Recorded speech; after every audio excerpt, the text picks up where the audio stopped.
Have you felt exhausted in medicine? Like your practice is more like a treadmill than truly a calling? Is the charting weighing you down? Working well past your last patient of the day, charting at home, in the evenings and on weekends? The notes, paperwork, lab results, quality metrics, all the things, right? What if I told you there were some ways to make a change, to get more efficient, so you can finish work at work and have the margin to intentionally choose thoughts and actions consistent with your values and priorities? You can get my free guide with 10 tips for getting work done at work more efficiently. Get yours today at mededwell.com/efficiency. After that, if you know you want to take a deeper dive into your thoughts and clinical practice, check out MedEdWell Coaching with Dr. Stegink. Fight burnout and moral injury. Find fulfillment and create margin by examining your thoughts and actions to take that next step forward from where you are to where you want to be, aligning your actions with your priorities. To find out more and to book a consult, head over to mededwell.com/coaching. And now for the rest of today's episode. Welcome to the MedEdWell podcast, empowering physicians to get work done at work and then be able to reflect and choose what is important for both their life and medical practice. I'm your host, Dr. Ryan Stegink, general pediatrician and life coach for physicians. Thank you so much for joining me here on episode 35 of the MedEdWell podcast. Today we're going to be talking about medical charting, the how, the why, some of the things that need to change. And it's going to be the first of 6 episodes focusing on clinical workflows to help efficiency and ultimately wellness for you and others on the medical team. Before we get into the rest of today's episode, though, I want to thank you for listening, for subscribing, and for sharing these episodes, and for all your hard work caring for patients. I'm super excited to be back with you after my time off for paternity leave, and it's really been cool to look back and see how I've been able to invest in family and apply some of the lessons that I've talked about here on the podcast. Looking back, episode 34 was entitled Thinking Must Lead to Action in Life and in Medicine. So I've been able to put that into practice by taking care of my family, but we've also figured out housing for the coming year. And I've started doing coaching. And it's been great to see how the thinking and action that go together. More on that to come, but it's just an exciting time. And I look forward to hearing from you how you've been putting these things into practice. So today we're going to be covering charting in medicine more generally, looking at some of the stakeholders, what charting currently entails, and a few things that could help move things forward, both at a personal and to a certain extent at a system level, but ultimately you get to choose to make a difference on the things that are within your control. Some of the things outside your control may be worth advocating about, but right now I want you to be able to get those quick wins, and they may be longer term things, but ultimately it's you making a difference for you, for your patients, for your clinical team. So in residency, I was often a little bit slow, particularly on my charting. As we've talked about, I'm a thinker, and it would just take me some time to really process, what is the patient telling me? What kind of questions do I need to ask? How do I present this and get everything done? This was especially true when it came to the charting. I was a really good student in school growing up, and I wanted to do my best. In charting, a lot of times, sufficient is just fine. So in My resident clinic, I had one half day a week. I would see about 3 to 6 patients. Still took me a while to get the notes done. And yet, I graduated and jumped into being an attending and would see 10 to 13 patients every session for initially 9 sessions a week. That was full time. Maybe you've just had a long day of clinic or been on the wards and you're ready to go home. Except for all that paperwork, charts to complete, you can stay late, do the notes at home, or add them to the ever-growing to-do list for tomorrow. If this has ever been your experience, stick around as we dive in a little bit more on some of these things. So first, why charting? What's it for? There are a lot of stakeholders. Sure, there's the patient care, communication with the team.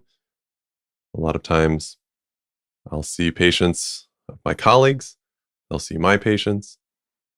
Patients may move and transfer to a different system. There's a huge variety. It provides some of that continuity. There's also quality measures, regulatory, medical legal purposes, and even the patients themselves. They can get access through the portal, and various legislation has made that a part of the transparency that really is beneficial.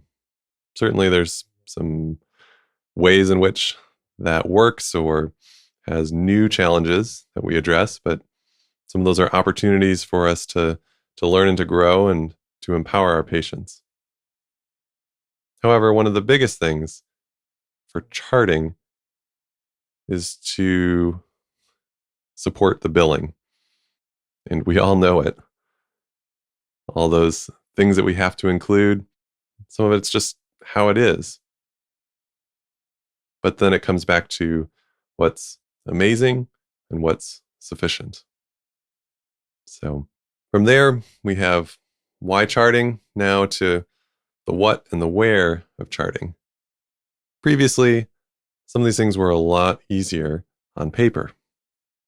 Most are using some sort of electronic medical record now, and that makes it, in a certain sense, easier to collect or to require more data, more metrics, more quality measures.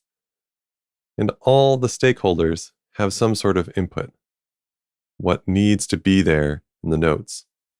But often, the staff and the physicians are the ones actually doing most of the documentation.